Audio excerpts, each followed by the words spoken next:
Hey, everybody. My name is Trevor Grimes, and this is The Content Crowd. Thank you so much for being here. The Content Crowd is a podcast where we explore what makes content resonate, from creative habits to point of view shifts to behind the scenes breakdowns, so that listeners and me and you can stop mimicking others and start actually making something that matters. I'm here today with Justin Price. He needs no introduction, so I'll let him start off. Justin, tell me a little bit about who you are and what you do and what you tell people you do at parties.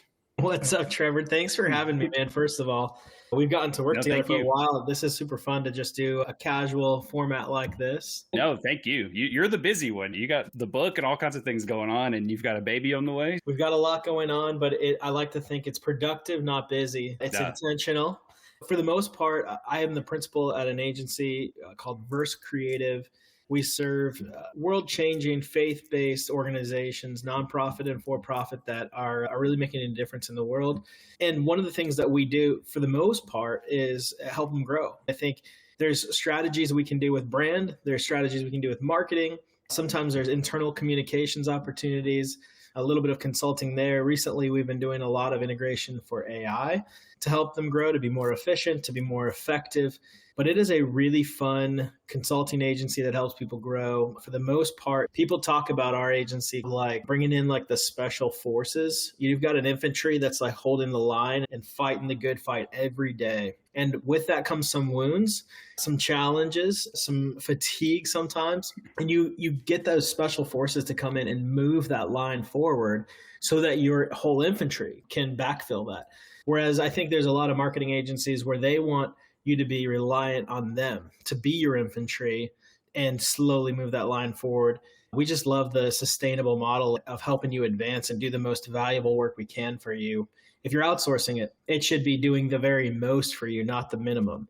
Yeah. And we do that hard stuff, the stuff that requires special tools, the stuff that requires a little more rest and a fresh approach, which is where the word verse came from, which means fresh in Dutch. For anybody that's listening to you that doesn't already know, that's going to really set you guys apart, because I think you're right. Like, I think there can sometimes be stigma around agencies and similar companies like that. And like at Scrappy, we're big on getting you to a point and graduating you. We want you to do the most, like you said, for you and get you to the point to where you can do it on your own. And we're graduating you on to now run your own program or run these programs yourself. And similar with you, you're like, you're wanting to help people keep pushing that line and get across that line. And it's not about doing the minimum, and it's not about doing the same thing every month just for the sake of getting the bill. Like you're, who you're working with, but also I know that you and your team are also passionate about the kind of work that you do. And I think that really speaks volumes. And I think it's important for there to be agencies who are trying to do something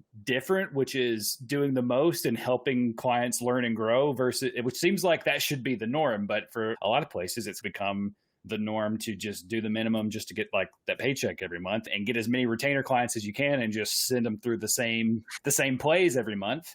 So I love that you mentioned that out right of the gate, because I think that's something that needs to be discussed more. And I'm really just a little interested if you could just tell me a little bit about what made you decide to work exclusively with faith-based and things like that. Because I think that's a place that maybe often gets forgets. Like when you think about working with a nonprofit, you immediately think that's not where the money is. So that's not the way to think about it. But that's the first thought, is if you're trying to start a business, you want to be where the money is. So how did you get into that space? Sure. I had 12 years of working full-time as a creative director at a nonprofit. And there's actually quite a few of our 13 directors who also have worked at large nonprofits that are running in the top 1% of the 1% of the biggest nonprofits in the country with $10, $20, $30 million budgets annually. And those organizations, they find this really tight balance between like big dollar spend, a lot of money coming in and out, and also wanting to do good in the world and make an impact and change their communities. And it's a very unique position. I think a lot of times nonprofits get thrown into this like low performer, and all performers are on these big enterprise jobs, but there are a few, and for us, maybe there's 1,000 in the country that are these nonprofits that are both high performing and high impact. And then there are also for-profits that we work for that also have a huge impact and are high earning, high performing organizations. And so what I had found is just by the nature of growing these and by working inside of them, it had built relationships. And we just said, hey, we just want to expand being able to help more people. We want to expand, being able to make a bigger impact than just, for me, just working at one place. We could keep moving places to bigger places, and we kept growing and doubling organizations I had worked at. The way that I think about it is you should be doing something that you're passionate about in some sense, and something that puts some good out there in the world. At the end of the day, like, I'm trying to do those kind of things. I definitely understand that and feel where you're coming from. And I think one reason I've loved like working with you guys so much is because I'm seeing somebody who cares about the work they do, but also just like the people that you're working with. You'll drive to another place to help a church launch a podcast and be their guest to help them get up and going. I've seen that. And I think that's incredible that you've got the founder who is willing to do that. And you don't see a lot of that out there. I appreciate that. That's just the fun of loving what you do. It's like that particular podcast you were talking about. I was like, that was a blast. That was like a highlight of my week to be able to drive over, record some content for a few days. I was up in Michigan working with a founder with the CEO of a surgical center. And they were doing like vein repair, like they were doing a surgery procedure with veins that is going to alleviate people's knee pain without having a knee surgery or steroids. And you might be like, that's a far stretch from like a church, and you get excited about both of them, but they're great people. They want to help the world, and they want to succeed. And they're just looking for an ally that they can join forces with to achieve the goals that they want. And there's areas in the world that are branding focused, whether that's messaging or psychology or sales strategies, that are stopping them without our expertise. And there's nothing cooler than being able to like come up and help somebody who's got this drive and help them succeed and reach new goals and partner alongside of them. So for me, it's an honor to get to do that. It's not a chore or a task for me. It's like, that's the thing. Like that's what makes it all good. I'm right with you on that. Some things you've got to do because it's what you've got to do, but like finding the fun to be able to go and do something. Like last year, was it last summer? Yeah, last summer I was working with a startup electric golf car company, and like we would just pack up a few carts and take them to Nashville, and we would just spend all day driving around and filming and like talking with people and getting them to ride the carts and try them out and get interviews and take pictures. It was just those kind of things that you don't really think about. Like you think about selling golf carts, you're going to like rec centers and like maintenance places and maybe just going and you're just trying to do direct sales. And we were just like, no, we're just like, we're going to drive them around Nashville. We're going to let people see them, let people drive them, let people get some hands-on experience with it. And it was things like that I didn't have to do that, but it was something that I would gladly spend the day to go. That sounds honestly, this sounds like the dream job. Spend the day driving around a golf cart. That sounds cool. At the end of the day, life ain't too bad if you can do those kind of things. And that's part of your job. I think it's just one of the things where maybe creative jobs get a bad rap to some people, depending on what you do, but it's all about what you make it. And if you can do those kind of things and it's fun and exciting, it's not all the time, but every now and then it makes it all worth it. And I think it makes you more valuable of a person, whatever your job is, to those people and to the people that want to work with you, because it just shows you're willing to do the little bit of extra and you enjoy doing it. Well said. I'd love to hear we're talking about creating content and starting podcasts and doing all these things. Like, what's like a philosophy or a rule that you have that goes around that you believe when it comes to creating content? I think that constraints are a really good thing.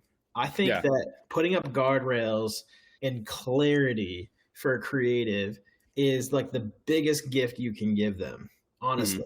Because here's the thing, the tighter the squeeze, like the more constraint there is in solving a problem, the more creative you have to be for the outcome. Like a good example of this is if I gave you like $10 million, if your budget constraint is like way out and I ask you to solve a problem, get me 2,500 new customers. So here's $1 million, give me 2,500 customers. You've got so much money, right? That would be phenomenal. You've got so much money per customer. Is that $4,000? I'm not good at doing math on the fly, but it's a lot of customer. Yeah. I think it is 24,000. I think it is $4,000 per customer. I can do it, but I believe you. That sounds about right. I was thinking like, your customer acquisition cost is high, but it's okay because you've got $10 million to spend. That $1 million. So that would be $1 million would be 4,000. Let's just go with that. So $1 million, you got $4,000 CAC, and so if you said, hey, like that's the goal, and then the message is, I want it to go to everybody. Yeah. Now, all of a sudden, that's not as fun. At some point, I have to narrow this audience down because 4 billion people is a lot of reach. And just guess, like, oh, I hope out of 4 billion, I'm going to get, 2,500 people. Yeah. And so you go, oh man, now I'm only working with fractions of pennies to reach all these people. I guess let me go with like the US market, okay, or this regional market. And then I'm going to narrow it down, and I got to start narrowing it down. But if you put constraints on the creative and you go, I actually just want to sell it to this type of person, now we can get creative with understanding who they are. And we can also, and if you said, I only have $50 per person, that's actually super common. Like people want to sell, they come to us all the time. They're like, oh, I want 1,000 new customers.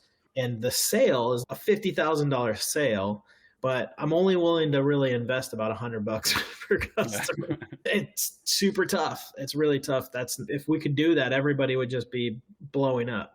And so we have to get realistic about how can we do that. But when those constraints are tighter and you start to say, and I only have this much time and I only have this area that I can do it in, and this product can only do these things, or this service can only do these things, you've put together all this like sandbox for us to figure out something that is very achievable for a creative person who everything is possible in the world when we started this conversation. But as we built the smaller and smaller sandbox, you've given me more of a tighter constraint in which I can be creative with.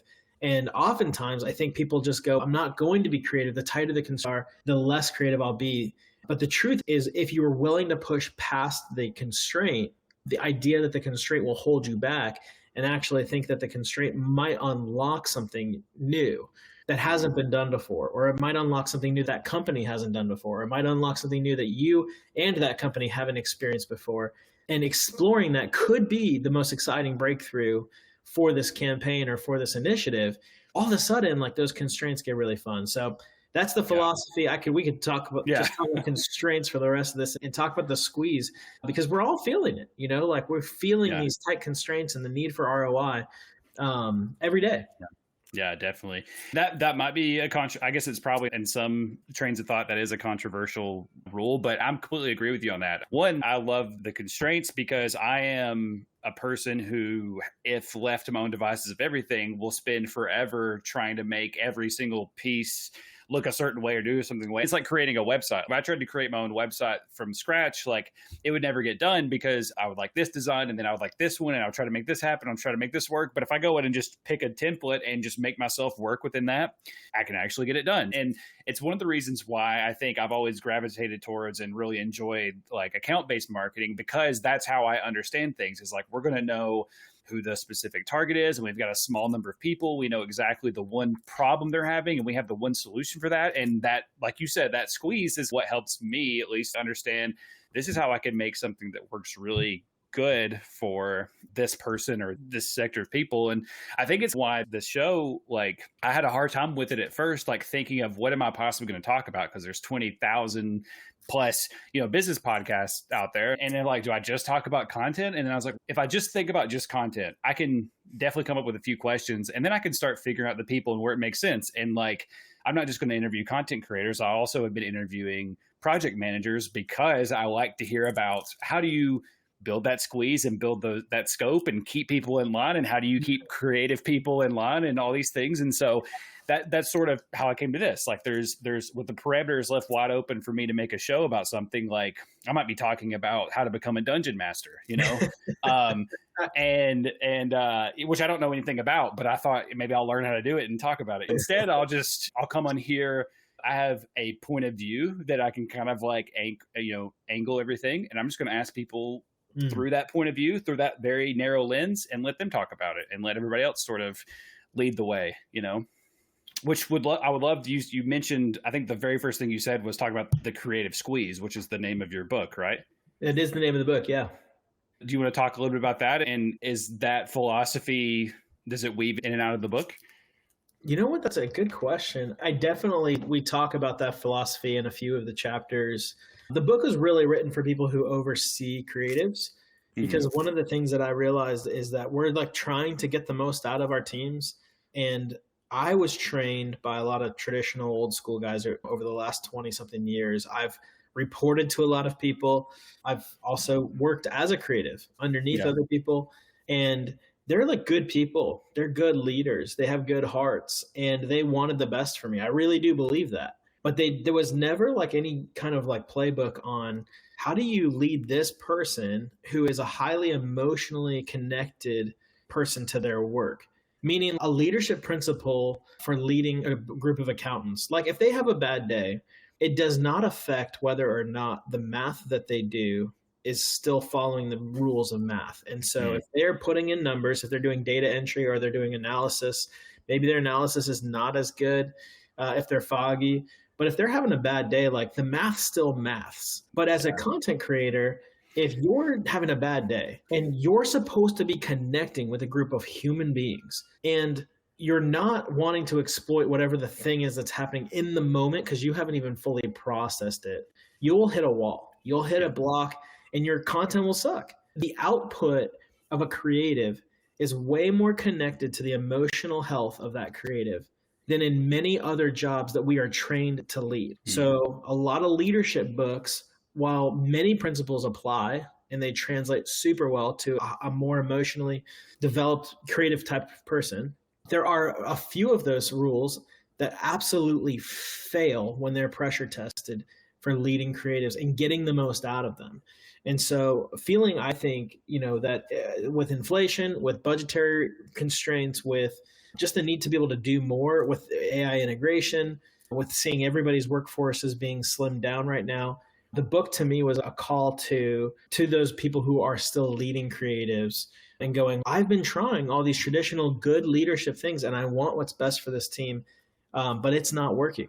And I don't feel like I'm getting the best from them. Our campaigns are not performing, or the work that we're doing isn't that good, or audiences are not responding. How can I get more from my creative team without spending more money? Because our first answer is always, we just need more people. If we need to do more content. We need to do more of this, that, or the other. And the truth is, we got to do more of the right things. And what are those right things to do? And how can we get the most out of the people we're paying? Yeah. Wow. That was very, you made me just feel like probably the most heard I've ever felt, not to say that, people I work with now don't, but I've never really thought about it myself in that way either, that if I'm having like a down day or if I'm foggy and sometimes it's hard to communicate. And that's, as a creative person or as a content creator in some form, like communicating, that's number one, like whether it's writing an email or writing a program, or even just getting in front of a camera and having to talk. There's definitely been days where coming in to do this show, like we're only 6 weeks into it, but there's definitely been days where I'm just like, I've got to get myself amped up for it because I can't be like feeling down and out and get on there and try to be peppy and talk to somebody. So yeah, that's an interesting point. And I love that you put it that way, because like I said, that just it made me more. I haven't read the book yet. I have been wanting to get it, but I've got a stack that I've already got. But you made me want to really think about moving your book up on the stack a little bit higher, because that made me feel very seen and heard. And I'm hoping that this message resonates with a lot of other people that are listening, because that was a powerful one for sure. I appreciate it. You've mentioned, working as a creator yourself. I've seen what you do currently, but do you have any like interesting campaigns or stories like from your days as working for someone versus being the the founder? Well, I mean, being the founder, you're still, as a founder of an agency, you're always working for someone. Your clients are still your bosses, and the reality is now you just have the weight. I've got about 30 families that rely on me to succeed with this business, that I'll get paychecks from Verse. And I think about those kids every day and the families that are living off of what we're doing. And so, those bosses are still very real. Yeah. As I was learning and growing up, as a creative director, there's so many facets of creating content. There are illustrators, there's videography. I actually studied fine art after I studied graphic design. And before I started studying the Bible as a pastor, I studied fine art and did 4 years of oil painting coursework while I was working full time as well. And I love design. I actually still really love getting out and doing location scouting. I love being able to set like a scene for any piece of content that we're creating. It coincides with my passion for architecture. Yeah. And interior design. And like that context for projects is like I have flopped on all sorts of things as we've Mhm. experimented from being a designer. I started doing brands, understanding the difference between what is a trendy brand and what is timeless. That takes a Mhm. long time. I think that probably took about a decade or so. Had a lot of projects flop along the way, and interesting that I had to learn along the way that I look back now and I go, oh man, I learned a lot. And one of the projects though that I thought I was like most excited about was we were working for a company called Sabian Symbols. And I think it's been long ago enough that I can say this on here. The idea was is that Sabian Symbols were they're the second largest symbol manufacturer in the world. They're shipping internationally, and Verse had actually become basically their entire marketing department. And so Wow. I started off just doing their brochure, and I did some really cool creative campaign work for them, almost volunteering. Like I think I like gave away most of this time in the service because it was such a cool account. We were getting to work with these professional drummers, and as a musician, like it was a blast of an account to work on. And I had worked my way into starting to do their social. We had started to do like their full annual campaigns. We were doing their sales brochures. We were doing a little bit of artist relations work, and we were starting to do all their content. So for their social and for all of the sales material, like we were responsible for basically being their full-time team. I think we had 4 or 5 people from our team that were just doing this account full-time.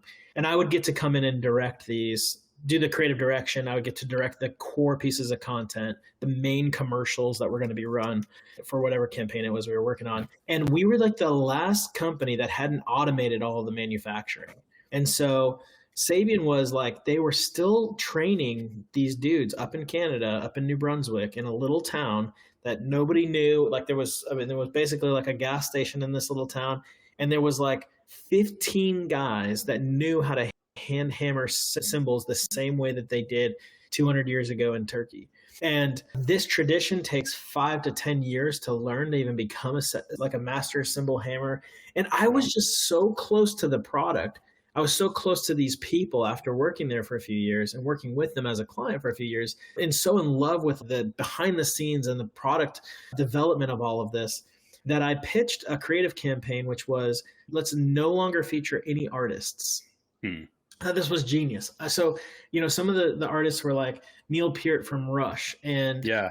we had artists like Phil Collins on the roster and Chad Smith from Red Hot Chili Peppers. And so like, these are like really good A-list art. Yeah. Yeah. And here's Justin suggesting to the owner and to the C-suite at Sabian, we should not use a single drummer. And for this year's campaign, we should just feature our hand hammers as our feature people and do bios on these people and just exploit the fact that's our competitive advantage. And I was too close to the product. It looked beautiful. We did this cool photo shoot. Culturally, it brought all this like passion and excitement inside the company for the fact that we were like featuring our own people and making them almost like celebrity status. And the truth is it absolutely flopped. Like, I don't think that drummers cared at all. Like, they want to see Chad Smith when he's playing. Like, they're listening to him as a drummer, as an influencer. And it was such a humbling experience for me to go through this exciting thing that had a lot of validity, enough validity that the C-suite got excited about it and they went forward with it. And they said, fine, yeah, that's great. And artist relations, it's been a sticky 10 years for artist relations in the music industry. With all sorts of reasons. But that particular campaign, it flopped. The next year we went back to just featuring the A-list artists and doing a ton of content. And we just took off, I'm glad we didn't lose the account. I'm glad that we were able to recover and come back, and we did the coolest artist stuff we'd ever done. We were at one point, we were talking to the Chainsmokers who were like, they were a top.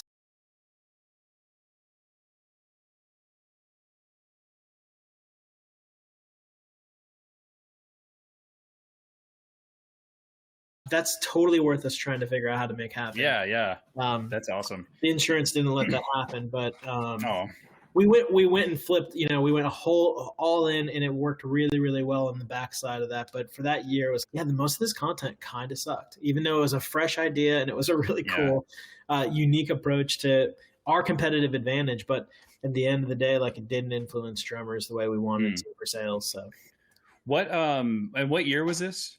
gosh, that was like 17 or 18. Okay. That's interesting because I feel like when you're explaining it, I was like, that sounds really cool, but just in the wrong like time. I feel like now, especially like during the pandemic in the last few years, I feel like a lot of us, at least I've seen a lot of this notion of almost being fatigued by influence in a lot of different ways. Mm-hmm. I feel like, now maybe hit up Sabian again and be like, hey, you want to try that again? Because now is like people are ready for it now. I was so good that I was like ahead of my time. But now, because I see things like that all the time on YouTube. I see, because I'm a musician also, but I'll see there's a guy that's our signature like strings worth it. And you can get the same exact pack for half the price without the person's face on it. He's just sort of like de-influencing musicians in that way, like not in like a hateful way, but he's just like trying to help you cut through all the noise. And I think like, nothing against like having your artist roster on the front of stuff. But when I hear about that now, I'm like, I feel like that's something people would love now. I hate that it didn't work, but I'm glad that you guys were able to bounce back because I think that's super cool. Maybe I knew that, but I don't think I knew in the depth of that you guys worked with Sabian Symbol. So I think that's super cool. Yeah, unfortunately, 2020 hit and their sales just plummeted. I remember we watched about 4 months of sales orders getting canceled. And because we were overseeing sales and marketing for them, we were doing all their collateral and we were working on the international strategies. It was like it started in China and worked its way across the Asia and European markets. And then eventually the late spring, the US, kind of everybody just shut down all their music venues. And so all these drummers kind of just, it's a dark time for those musicians that were live musicians. Yeah. And, unfortunately for studio musicians, like they're not going through cymbals. So it was a really tough season for Sabian. And I honestly don't know how they've recovered, but I know we very kindly just tapered way, way down on everything we were doing with them. And I think they laid off most of their staff for a long time. But interesting business all around. It's a fun thing at Verse to be able to work in so many different ways. And again, you might say like, well, what does that have to do with like, faith and changing the world? Sometimes we also just take on things that are fun. Sometimes we'll take on a project that is really cool. And I love a competitor brand. Zildjian was the number one brand for the longest time. And the story with Sabian and Zildjian is that they were actually the two brothers.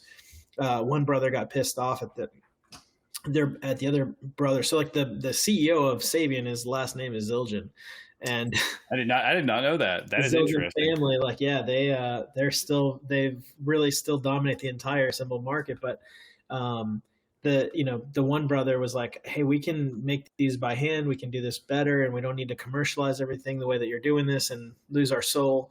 He's like, I'm not gonna go that route, and so he started Sabian. I don't know, 40 years ago or something like that. But anyways, super, super fun to work on those, competitor brands and challenger brands that are standing out, from the crowd and that are having to work hard to not have the legacy that the number one brand might have. Yeah. Yeah. Cause that kind of all ties back to you about understanding or working to understand the difference between like, I know you said like a timeless brand and just like a popular brand. Mm-hmm. Do you have like some quick like tidbits on that? Like if you are whether you're like a person who is trying to create a brand themselves or working with a brand, how do you recognize the difference? And is there a way to know or tell if you're building a timeless brand or if you're just sort of leaning against, popularity? I think the biggest thing is if you look at trends and you go, man, everything that we are doing from like a design perspective is just, it's in line with all of the trends. You might ask yourself like, how well will this hold up? And again, my love for interior design and architecture, it becomes my core thesis for a lot of my analogies. But it's kind of like if you're decorating your house in 2000, there was this really big trend to put in gray flooring and paint their walls white and gray, put in gray or marble countertops. And it was like, there was this like total, like it was a backlash from the taupe era where like earth tones and travertine and granite that were all like taupey. And the grapes on the wall and the Italian chef holding the sign of what's for dinner. Like everybody fell in love with Tuscany. We've all got like jars of olives, I guess. I think when you grow up and that's what your parents had, you want to rebel against that. So you go with this like cool color scheme. And so I remember the house that I'm in right now, I think I bought this and we started remodeling it about 11 years ago. And one of the thoughts I had was, and I know this doesn't sound relevant as you see a white wall behind me, but well, I was just saying, I was like, I've got a black wall, like everything's white, like black and white in here, like. But like when we started working on this, we thought, oh man, we don't want to do any of that gray. That was popular. It was like what was all over all the trends. And I like modern design, but like you can have modern design that's mid-century, you can have modern design that's 80s modern. Some of it ages much better than others. And so I just said, what are the things that I like from modernism? Well, I like the connection to outside. I like the glass. I like the light. I like the airiness of it. What are some of the constraints of the design? And so there's like it's a deeper question you have to ask to overcome what is trendy, because the truth is that we're attracted to what is trendy. It's an easier play to build content and to build a brand that is on trend because nobody questions it. No one's, oh, that's outdated. No one's, oh, that looks like you don't know what's in touch.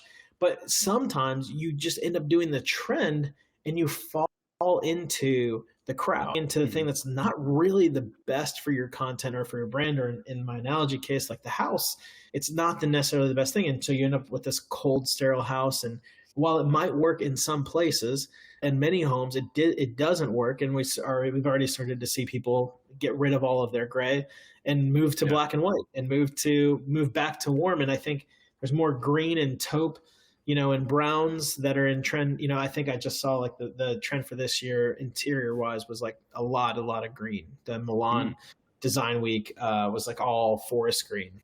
And so my wife and I, we're designing another house right now. And we put in a green kitchen. So we did all these custom painted green cabinets. We were looking around and there's green cabinets are available everywhere. We just love it. And it's like, the question is like, how long will this last? If it is the thing that is everywhere, and if it is a thing that is unique to this time period, like there's not been a green kitchen trend for the last 40 years, right? It's not like a consistent thing. There's a good chance that green kitchen is going to look outdated in the next 5 to 10 years. And people will be like, oh, remember when that was cool? And it's like, it's just a choice you have to make. And you may say, well, that's worth it to me right now for this time or this season that I'm going to be in this house, or for this time or this season for the content that I'm trying to make. I think content is way more forgiving than a brand itself. The core elements of the brand are like the things that are the identity and like the language, the voice and tone that is going to be driving the heartbeat of that. If you're just trying to be this thing that is on trend with your voice even, it just gets lost in the noise of everything. And it's very easy. But I think digging in deeper and going, what is truly your voice that you can hold up over the test of time? What is the thing that you're going to go, man, it doesn't matter what is popular today or tomorrow or in the future, this will be truth. This will be good. This will be authentic to who I am and who this brand is. And then those are the building blocks that you can actually utilize and you can hold on to, and I think for us, we try to like build those into our DNA with our values. We try to build it into our DNA, not just like a visual brand, but how can the visual brand represent those values that are what make us who we are? And I find that approach versus saying what is popular and what is everybody else doing right now and what will look good and what will people think is cool. I try to answer those other questions first. And then if there's the opportunity to apply cool to that, then I will. And again, I'm not the king of cool. And I think as a guy who's turning 40 here this year, I've never felt older because I'm in this like season where everything that was new was cool to me 15 or 20 years ago. And as a youth, I could look at what was happening in Milan, or I could look at what was happening in New York. I could just produce that in the Midwest. And it was the coolest thing in the Midwest. Yeah. I was a creative director in East Tennessee for a while, a small town in East Tennessee.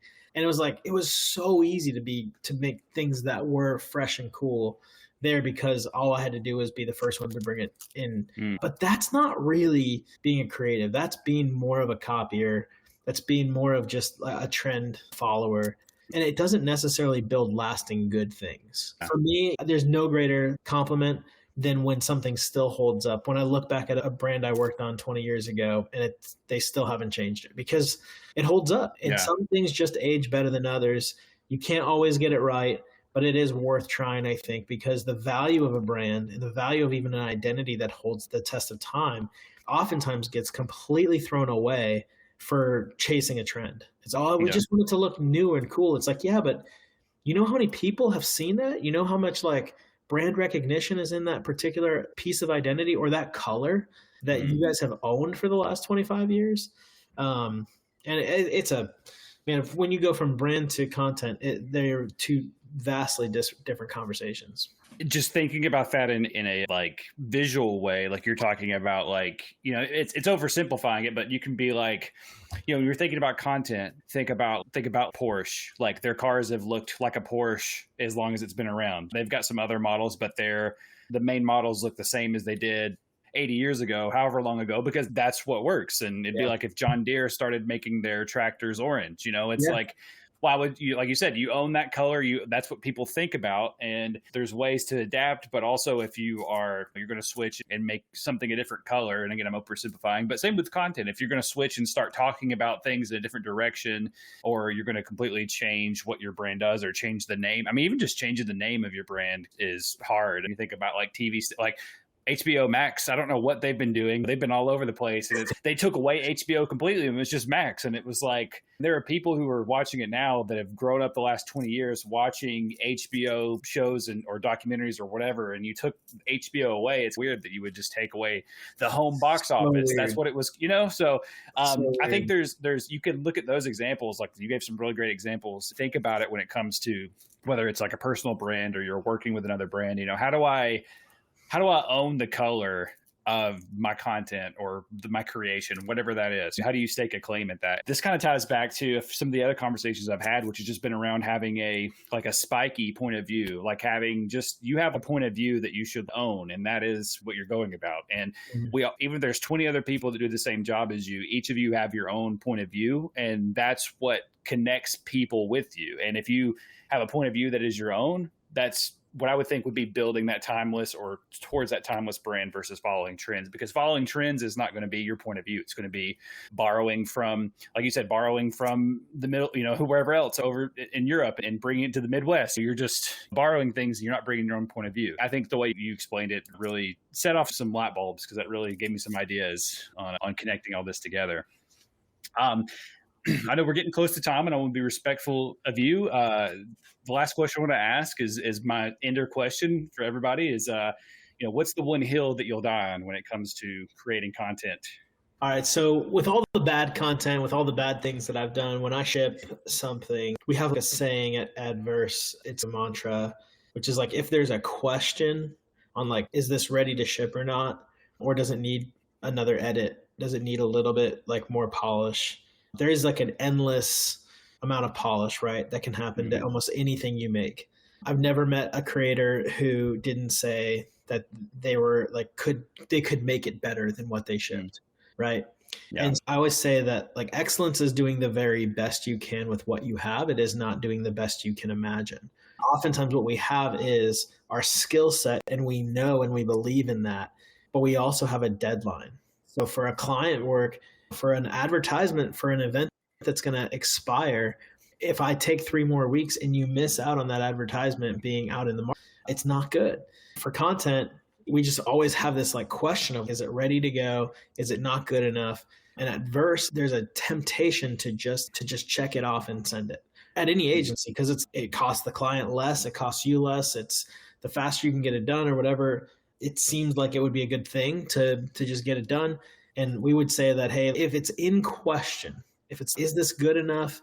I think you've got to ship excellence. And so what does that really mean? What does shipping excellence mean for people who make content and for creators?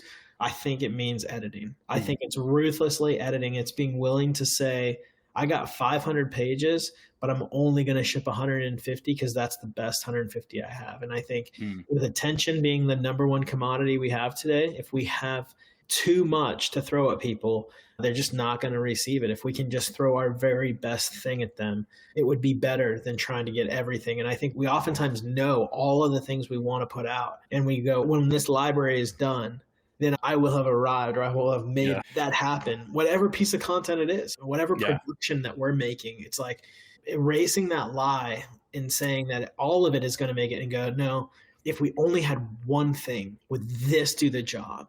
And can we edit that down to actually doing the job rather than just being like, let's throw as much noise as we possibly can at it. And so being willing to just ruthlessly cut and edit, that's the hill I die on is now. Yeah. Let's do less, let's do better, and let's do the right things, Yeah.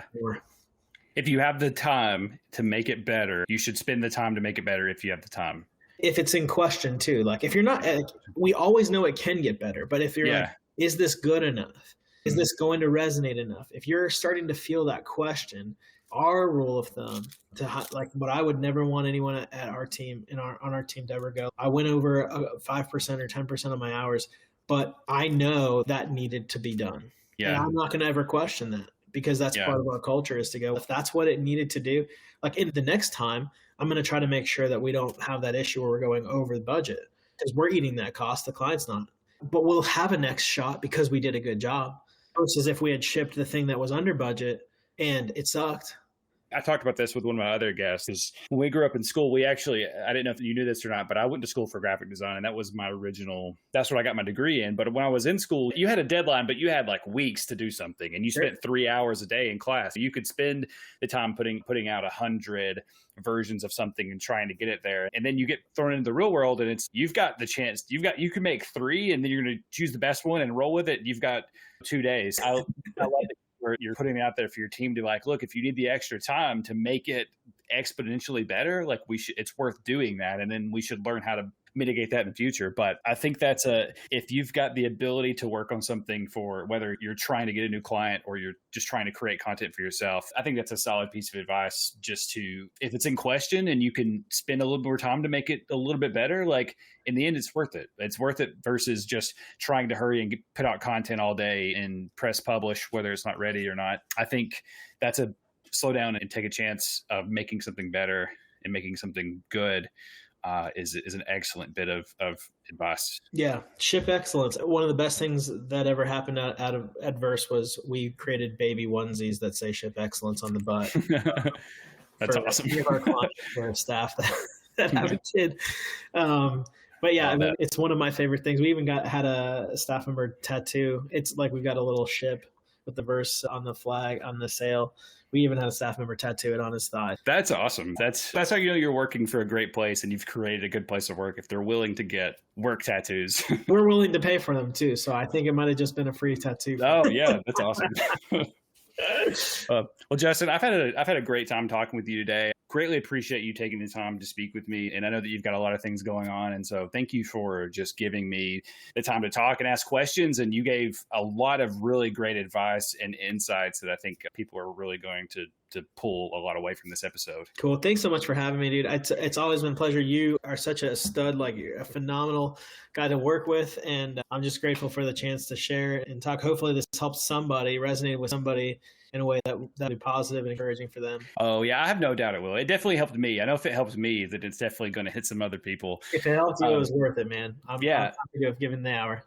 So where can people find you? And also, like, I want you to plug the book a little bit too. I want to make sure you have time to do that. Sure. Yeah. If you want to follow me and see a lot of design and nerdy, dumb things on Instagram at Justin Price Creative. I'm pretty active on Instagram there. And there is snippets from the book that's find their way onto that as well. The book you can find at Amazon. You can search The Creative Squeeze or for Justin Price as the author. It will pop up. We are working on editing the audiobook still right now. So for those audible listeners, that should be out here in the next few months. And yeah, those are the best ways. You can reach me through the website at versecreative.com.